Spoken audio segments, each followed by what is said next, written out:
እንዴት ናችሁ? ሰላም ናችሁ? እንደምን ናችሁ? እንግዲህ ትላንት መቅረብ የነበረበት አንድ የሊደርሺፕ ስታይል ነበረ። ያው መንገድ ላይ ስለነበርኩኝ ማቅረብ አልቻልኩም። ስለዚህ ዛሬ እሱን በጠዋቱ አቀርበዋለሁ። ቀጣዩን ደግሞ ከሰዓት አቀርብላችኋለሁ ማለት ነው።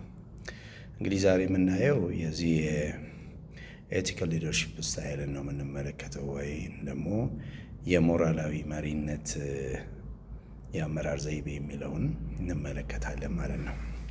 እንግዲህ ኤቲካል ሊደርሺፕ ስታይል ማለት በግልጽ በታማኝነትና በፍትሃዊነት ላይ ተመስርቶ የመምራት ስልት ነው። እዚህ ላይ ዋናው ትኩረት እንግዲህ ግብን መምታት ብቻ ሳይሆን የተሄደበት መንገድ ፕሮሰሱ ፍትሃዊ ነው፣ ህጋዊ መሆኑ ላይ ነው። ፖይንቱ አይደለም የሚመጣው ውጤት ወይ ደግሞ አቺቭመንቱ ሳይሆን ይሄንበት አቺቭ ለማድረግ ይሄንበት ፕሮሰስ ባይት ሰልፍ የዚህ የሞራላዊ መሪነት የአመራር ዘይቤ ዋናው ትኩረት ነው ማለት ነው። አዘ ኤንድ ኦፍ ዘ ዴይ የምናመጣው ፕሮዳክት ወይ ደግሞ ሰርቪስ ሳይሆን ውጤት አውትካም ሳይሆን ሂደቱ ምን ይመስላል፣ ፍትሃዊ ነበር ወይ ህጋዊ ነበር ወይ የሚለውን የሚመለከት አይነት የሊደርሺፕ ስታይል ነው። እንግዲህ ጠቀሜታዎች አሉት። አንደኛ ከፍተኛ እምነት መገንባት ነው። በመሪና በተማሪ መካከል መተማመን በመፍጠር ባለሙያዎች በነፃነትና በደህንነት ስሜት እንዲሰሩ ያደርጋል። ሁለተኛው የተቋምን ስም ማሻሻል ነው። እንግዲህ ከተባባሪ አካላት ጋር ለምሳሌ ከዩኒሴፍ፣ ወርልድ ባንክ፣ ሌሎችም ኦርጋናይዜሽኖች እንዲሁም ከህዝብ ዘንድ ከፍተኛ ታማኒነት እና ክብር ማትረፍ ነው። ሶስተኛው ተጠያቂነትን ማጠናከር ነው። ይሄ እንግዲህ መሪው ራሱ አርአያ ወይም ሞዴል በመሆን የብልሹ አሰራርና የአድላዊነት እድልን ይቀንሳል። ሌላው የረጅም ጊዜ ዘላቂነት ነው። ይሄ ተቋሙ ከህግ ጥሰት የጸዳ በመሆኑ በድንገተኛ ህጋዊ ቅጣቶች የመስተጓጎል አደጋው በጣም ዝቅተኛ ነው። ሌላው የፍትሃዊነትና አካታችነት ነው። ውሳኔዎች በዘመድ አዝማድ ሳይሆን በእውቀትና በእውነተኛ ፍላጎት ላይ ብቻ የተመሰረቱ ናቸው ነው። እንግዲህ የራሱ የሆነ ዲሜሪቶች አሉት። አንደኛ የውሳኔ መዘግየት ሊኖር ይችላል። እያንዳንዱ እርምጃ ከህግና ከሞራል አንጻር በጥንቃቄ መመርመር አስቸኳይ ውሳኔዎችን ሊያዘገይ ይችላል። የሚታየው እንግዲህ ከሞራል አንጻር ከህግ አንጻር ምን ይመስላል ተብሎ በደንብ በጥንቃቄ ነው እንጂ በአንዴ የሚወሰን ውሳኔ የለም። ስለዚህ ውሳኔ ሊዘገይ ይችላል።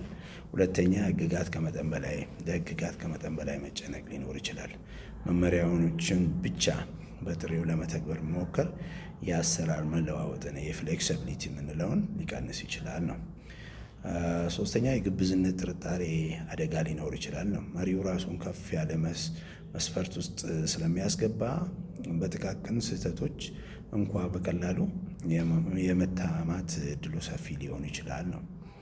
ሌላው ሴቶችን የማስማማት አስቸጋሪነት። ከተለያዩ ባህሎች የመጡ ባለሙያዎች በአንድ ወጥ የሥነ ምግባር መመዘኛ ስር ማስማማት ራሱ ባይት ሰልፍ በጣም ውስብስብ ሊሆን ይችላል ነው። እንግዲህ ለምሳሌ ካለን ኤክስፒሪየንስ ካለን ስራ ጋር አያይዘን አንድ ምሳሌ ላንሳላችሁ።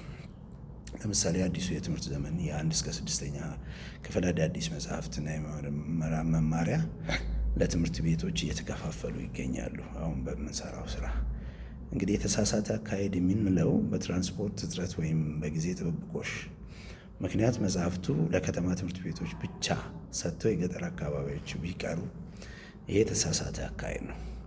የሞራላዊ መሪ ተግባር ምንድን ነው? ኤቲካል ሊደርሺፕ ስታይል የሚከተል ሊደር ምን ማድረግ አለበት? ይህን እንግዲህ ፍትሃዊነትን ኢኩዊቲ በማስቀደም ተደራሽነታቸውን አስቸጋሪ ለሆኑ የገጠርና የጸጥታ ችግር ባለባቸው አካባቢዎች ከአጋር ድርጅቶች ጋር በመተባበር ለምሳሌ ዩኒሴፍ ሊሆን ይችላል፣ ወርልድ ባንክ ሊሆን ይችላል፣ ሬድ ክሮስ ሶሳይቲ ሊሆን ይችላል፣ ሌሎች ነን ገቨርንመንታል ኦርጋናይዜሽን ኢንተርናሽናል ኦርጋናይዜሽኖች ጋር በመሆን በመተባበር ቅድሚያ መስጠትና አጠቃላይ ሂደቱን በግልጽነት ማከናወን ነው። እንግዲህ አስቸጋሪ ሊሆን ይችላል።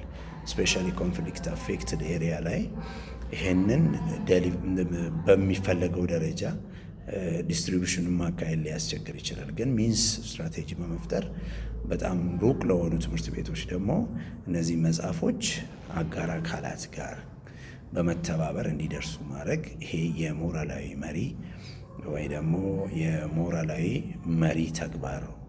የዚህ የሊደርሺፕ ስታይል ሪስፖንሲቢሊቲ ነው ማለት ነው። ስላዳመጣችሁኝ አመሰግናለሁ።